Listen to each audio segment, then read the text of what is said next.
How does a 9-year-old kid in Hawaii, a poor kid, get to this point? Yeah. Well, I wasn't poor by most people's standards, but I came from a family with a poor attitude, if you know what I mean. Because rich, poor, middle class, poverty starts with a fundamental attitude. So I was in Hawaii, I was 9 years old. My father was the head of education, PhD, very smart man, good guy. And for some reason, we moved across town and I went to a school with rich kids. So this is a little town called Hilo, Hawaii. That's not on the map anywhere, but it is. So when I was 9 years old, I moved to this rich kids school. My classmates were mostly white guys, and I was one of the few Asians in the class. And these guys, their fathers owned the banks, they owned the plantations, they owned the car dealerships, they owned the meat packing company, they owned the ranches. And I'm going, how come my dad doesn't own that? So I remember raising my hand when I was 9 years old, talking to my fourth grade teacher, and I said, when am I gonna learn about money? And she was this woman who should have retired 50 years earlier. She was so sick and tired of kids by this time. She says, the love of money is the root of all evil. And I said, what am I, in Sunday school? And I was this punky little 9-year-old kid. And she says, we don't teach money at school. I said, why not? And then I got curious. I said, why don't we learn about money? She says, go ask your father. He's my boss. So my father was the head of education, PhD, all that stuff. I go home and ask him, I said, why don't we learn about money in school? And he looked at me and says, because the government doesn't let us teach that subject. The government tells us what we can teach and what we can't teach. And I thought that was strange. And I said, but aren't we going to school to learn about money? He says, no, your job is to get a job. I said, but you get a job to earn money. He goes, no, you're supposed to just get a job. I went, no. Isn't the purpose of a job to earn money? He goes, you're correct. I said, so why don't I just learn about money? I can skip the job part, And he got flustered and he said, look, and my father was, for Japanese, very tall, 6'4", and imposing man, good guy. But he says, if you want to learn about money, why don't you ask your best friend's father about money? And I said, why? That's Mike. So I asked him. He says, because Mike's father is an entrepreneur. And I said, what are you? He says, I'm an employee. I'm a government employee. And I went, oh, what's the difference? He says, the difference is an entrepreneur must know about money, or they're no longer entrepreneurs. And he says an employee doesn't have to know anything about money, because the government will take care of them, the company will take care of them. So I'm all confused.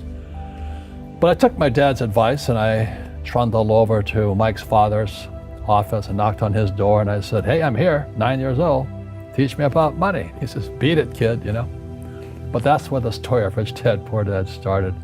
And finally, through persistence, my rich dad started teaching me about money on one condition. And that condition was he would never pay me. He says, the moment I pay you, you think like an employee. He says, that's the trap. He says, the moment you accept the paycheck, your brain goes dead. You just got paid. He says, as long as you're hungry, you'll think. There's many formulas for great success in money. There's thousands of them, but one of the best ones found on the game of Monopoly. It still is today. 4 green houses, 1 red hotel. I said, what? He says, one of the greatest ways to acquire great wealth is playing Monopoly in real life. 4 green houses, 1 red hotel. Well, is that all there is? He goes, that's it. And he says, what do you think I'm doing? And I went, I don't know. So then he took me out and he showed me his greenhouses. And 10 years later, when I was 19, I was now in school in New York, and I come back to Hawaii, and Rich Dad had bought the biggest piece of land smack dab in the middle of Waikiki Beach. And when you go to Waikiki Beach today, you'll see the Hyatt Regency Hotel. That was his hotel. Just like the game of Monopoly. Just like the game of Monopoly. And then Rich Dad, Poor Dad came in '97. And the story goes, every publisher turned me down. They said, you don't know what you're talking about. Because they said, savers were losers, your house is not an asset, and the rich don't work for money. And so the publishers are like my dad, academic superstars, they're A students in school. And so they turned the book down. And it took going by self-published route. A lot of network marketing companies picked up the book, like Amway and those guys. And they picked up the book to help recruit because it's about financial independence. They're about the same thing I am. And then Oprah called in 2000. And then the next thing I'm on Oprah, and I went from obscurity to world famous, overnight success in 2000. And the book has been on the New York Times bestsellers for 7 years until the New York Times took it off. They said it had been on too long. But as you know, most people in publishing or journalism, they're on the other side of the coin of capitalism. So they don't like guys who make money. And that's like my poor dad's side. You see, most teachers in school, they're out of ethics. They teach subjects they themselves don't practice. And what most people lack is real business knowledge, like accounting, like debt, like taxes. You gotta know that stuff, but they don't teach it in school to anybody. So that was the end of my school years because I understood what a fake teacher is. A fake teacher is somebody who just wants a job and they'll teach anything.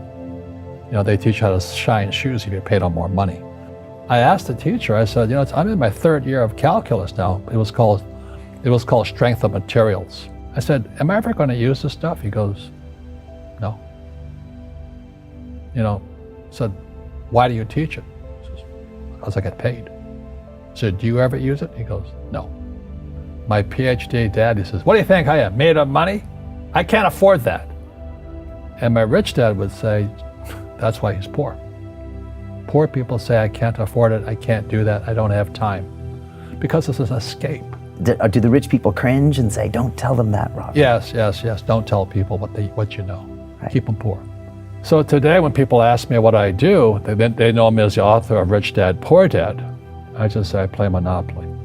So I own greenhouses, I own big hotels, I own oil wells, golf courses, businesses. I'm just playing Monopoly. That's all I do.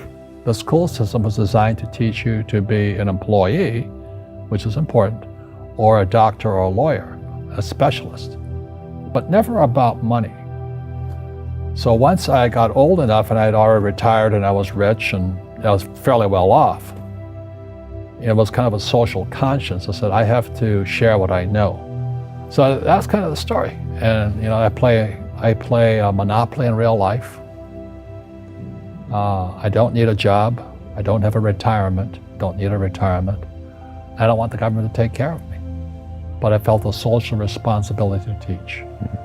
And that's what my rich dad did for me. So, and then when people ask me, how did your rich dad learn this when your poor dad, a PhD, didn't? And the answer is very simply, my rich dad, who's my best friend's father, his father died when he was 13. So rich dad had this family business at 13 to run. So he had to drop out of school, which was his blessing. There's blessings and, sometimes the blessing doesn't look like a blessing, but it turned out to be a blessing. And then his teachers became his bookkeeper, his accountant, his attorney, his banker, his real estate agents. So he has what I call real teachers, not these fake teachers in school. And that's why, you have to, in life, one of the things I suggest to people, you got to find a real teacher versus a fake teacher. And a fake teacher is somebody who doesn't do what they teach.